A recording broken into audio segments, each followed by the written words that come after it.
To elevate a movie above the pack and endure the test of time, it requires a multitude of elements. For me, one of those key ingredients is strong dialogue. Maybe it's deep, dealing with the ideas of symbolism and existential reflection.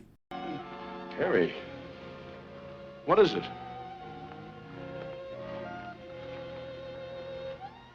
The stuff that dreams are made of.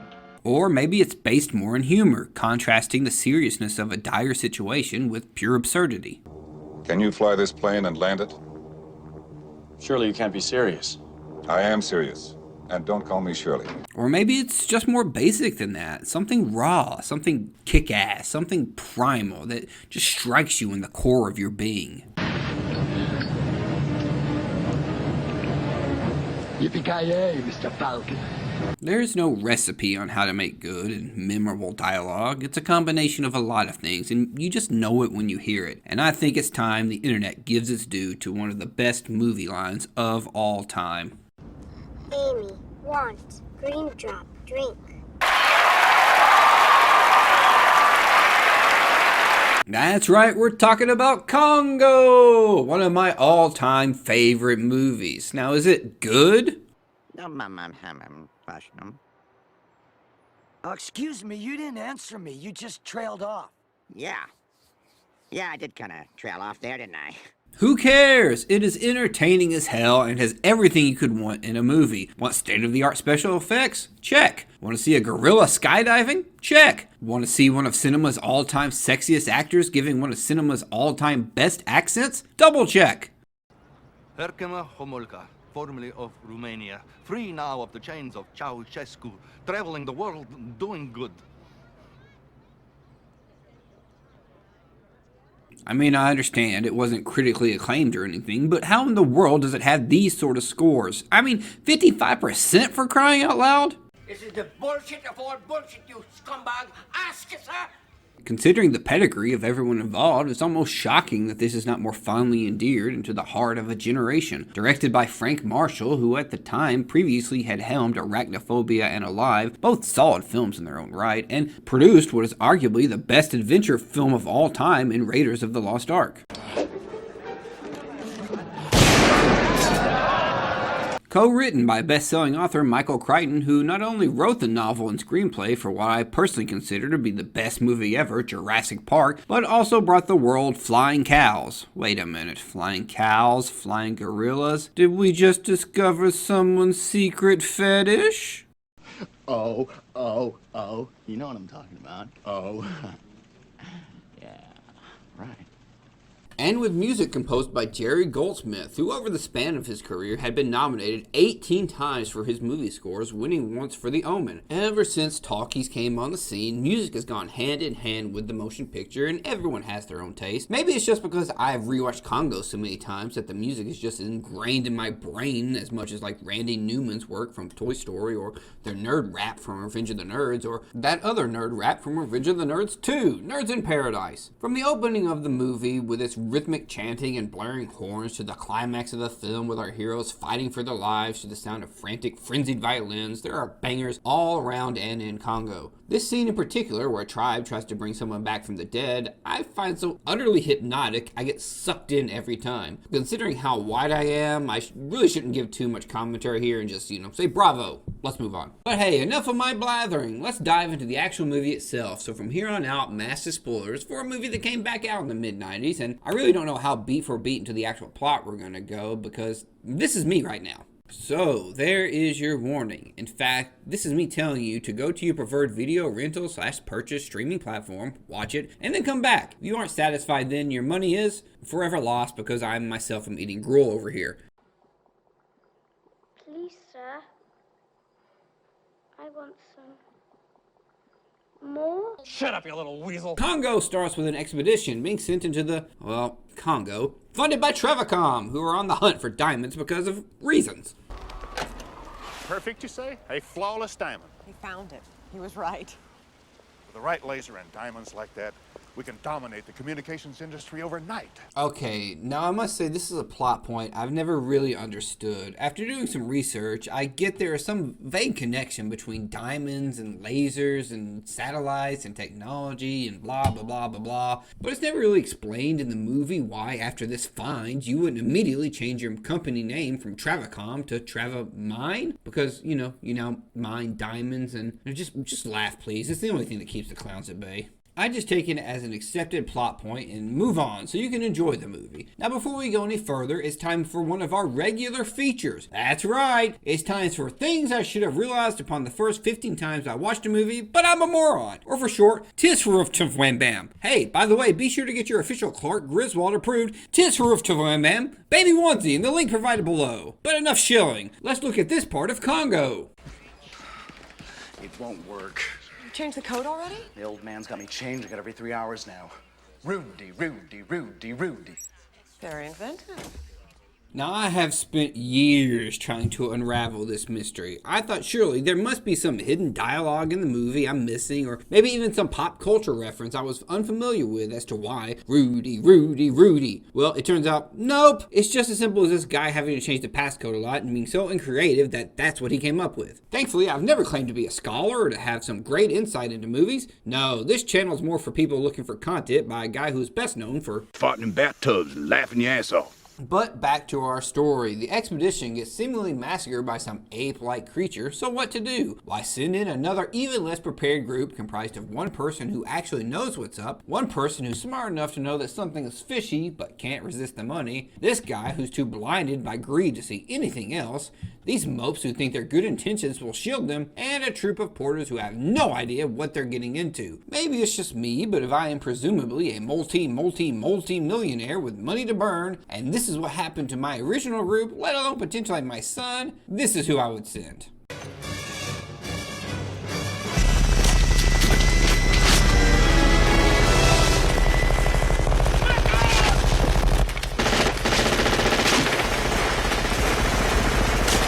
As opposed to fully funding whatever these two guys are after. Good. That's green. Yeah, that's your coat. No, Amy, on the paper. On the paper. Good. That's good. Good girl. Such a pretty girl. Yep, that's your lovey. That's your lovey. Now everybody out there brace yourself, because we're going to do a long ass tangent before we reach the end of this movie's story/plot discussion. Now, to be honest, the movie goes about how you would expect. Crew goes on an adventure, encounters peril, but in the end, perseveres. Congo is like a lot of movies in that regard, but for me, where this movie elevates itself is in 3 distinct categories. Let's first of all start with the cast. Now, admittedly, I am not some inside information bloke, and I will give credit to director Frank Marshall as well, but let's also give props to the 2 people credited for casting on Congo, Allison Coet and Mike Fenton. Just for brevity's sake, let's concentrate on Mike Fenton, who does share a number of credits with Allison, but also has 300 casting director credits to his name. Exploring Fenton's IMDb, you're gonna spot a connection to Frank Marshall, but just movies listed to his credit include Aliens, the Back to the Future trilogy, and The Goonies, some of the best ensemble movies ever. So it's safe to say that this gentleman has an eye for talent. Concentrating on Congo though, let's just look at the cast better known for other roles. And damn it, baby video producer, you know this is a movie channel, not a fly fishing channel. When I talk about casting, it has to do with film. If I had $3 more a month to spend for the premium service, I would fire you and hire a real producer. Now looking back, it's breathtaking just how amazing this cast is. You have Wendy Bird, the stepfather, Jack Black's dad, Saul, one of the guys who brought you Argo, Fuck Yourself, Cheeseburger in Paradise, Cypher,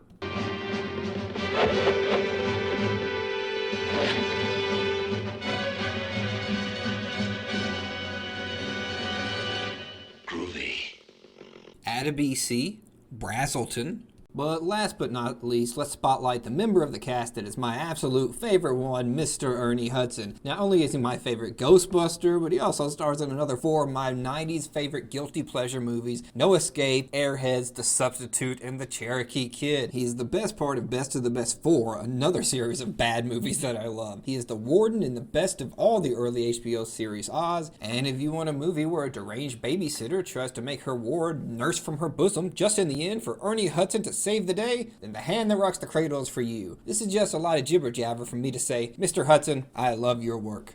Thank you, Daddy. His portrayal of Monroe Kelly is a terribly underutilized character who is literally everything you could want in a leading character. Smart, funny, charismatic, savvy, cynical, handsome, adventurous, endearing. And here's a book spoiler for everyone out there, but in the end, Monroe pocketed a number of diamonds, and he actually left the events of the movie a rich, rich man. In fact, there's only one flaw of Monroe, and that's probably that he smokes way too much of that wacky tobacco, because it takes him some time to remember where he knows Herkimer from. Don't I know you? Perhaps. I travel a great deal. Really, you don't remember dragging this guy out of the jungle? It's not like he's one of the most unique people on the planet or anything. Marijuana affects the memory. If I could rub a magic lamp and make a movie with any characters I wanted, I would definitely put Monroe Kelly in it. And Jason.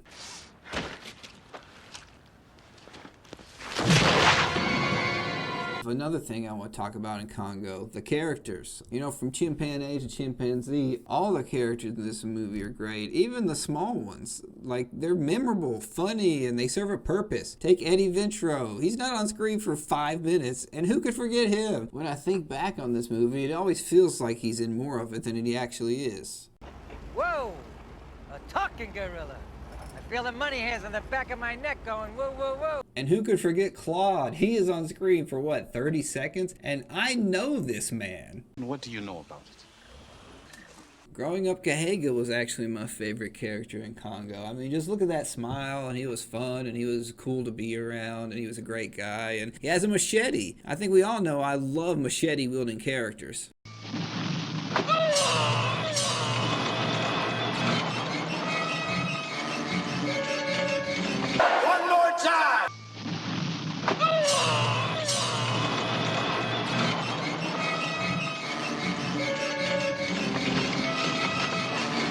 I don't want to discount the main human character, Karen Ross, though. The search for her ex, Bruce Campbell, says a lot about her loyalty and toughness and resilience. She's smart as hell and has a mysterious CIA background and is incredibly resourceful and skilled. Plus, she also has a badass action hero line. Put him on the endangered species list.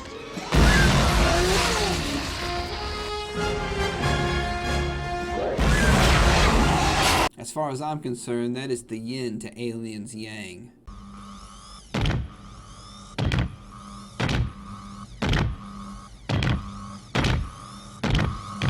Get away from her, you bitch! But let's be honest here, we all know who the real main character of Congo is. Why, of course, it's Amy, the finger painting, tickle loving, seatbelt buckling, cigar smoking, egg throwing, martini drinking gorilla who really drives this entire story. After years of being held captive in a small lab, slowly covering it in paintings of her jungle home to ease the mental trauma of years of forcibly being taught the language of an entirely different species. Amy, pretty. Yes, you are. This is a talking gorilla, Moira. This gorilla is talking. I know, boy. But this is really happening. This isn't Mr. Ed. I know it's not Mr. Ed.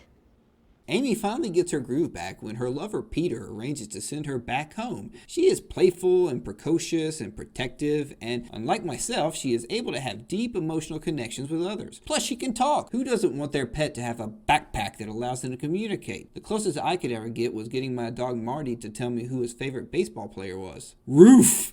And what do great characters need? Why, great dialogue, of course. And that brings us to the third point I want to hit on with Congo. It is filled with memorable banter.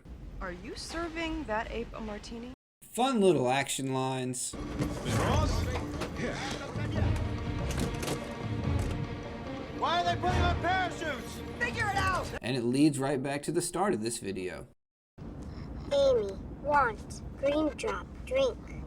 It's a perfect circle. The entire movie is quotable for me. In fact, here are a few lines from the movie that I have referenced with people in my real life that was met with total silence. The diamonds. Every word of it was absolutely true. So this one's decided to speak. This is pure Kafka. Who's Kafka? Tell me! Give her the banana with the dope inside? Yes, she gave her the banana with the dope inside.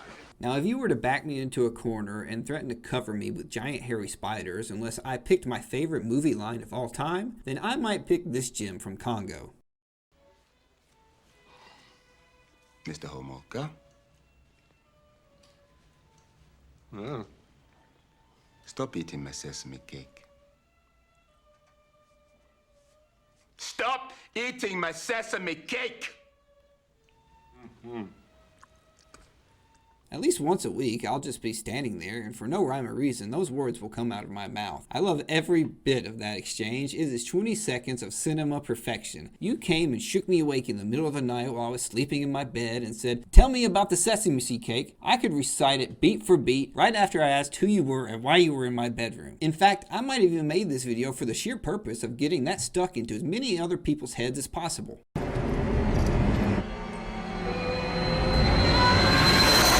I think I may have really wandered off course here. Let's focus up and get back to the topic at hand here, right after a message from this video sponsor. Hey dude, guess what time it is? It's Brondo time. That's right, it's got electrolytes and shit. And when you drink Brondo, you're gonna be like, yo, I can do stuff now, and you'll be baiting like a fucking champion. It's got electrolytes. It's down aisle 97 at Costco, right next to the French fry machine and the bags of Bachelor Chow. Go buy it. What else are you gonna do? Drink out the toilet? Brondo, it's got what plants crave, electrolytes. Normally I don't like to give product recommendations here, but recently I had the white cherry Brondo, and let's just say this is how my night ended up. But yeah, yada yada yada, they take Amy home, and there are giant hippo fights, and leeches on penises, and the best gun turrets since Aliens, and lasers ripping through monkeys, and a balloon ride. Go rent/buy Congo. Congo's great, 2.5 out of 5 stars. Here are some quick other random thoughts about Congo, like I have seen this guy in other stuff, but for the life of me, I can't place him in what. And believe me, I spent hours researching this. This is what the internet was made for.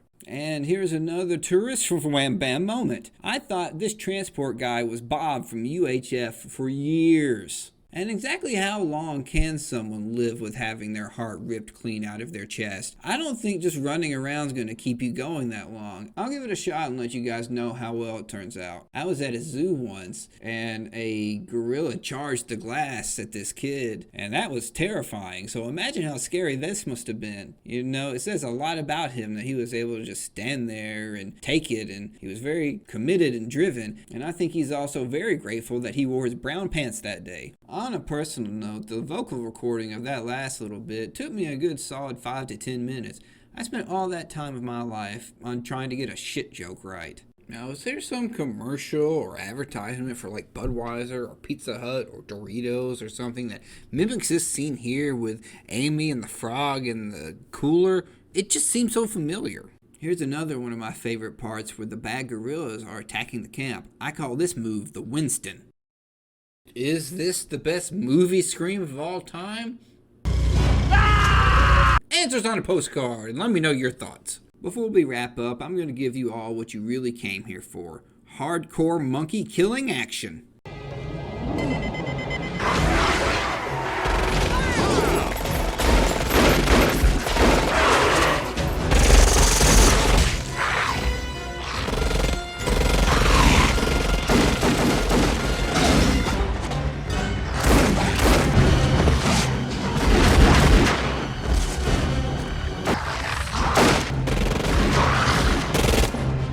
Not a pound of sugar, I'm a primatologist.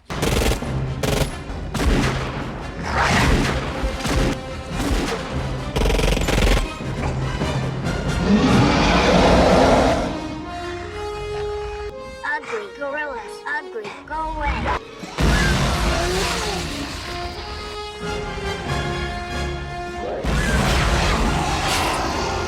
Come on, Monroe! Let's go! What the hell hell is that? The latest thing in communication! Up here. Oh. Okay, that's it. Have fun storming the castle.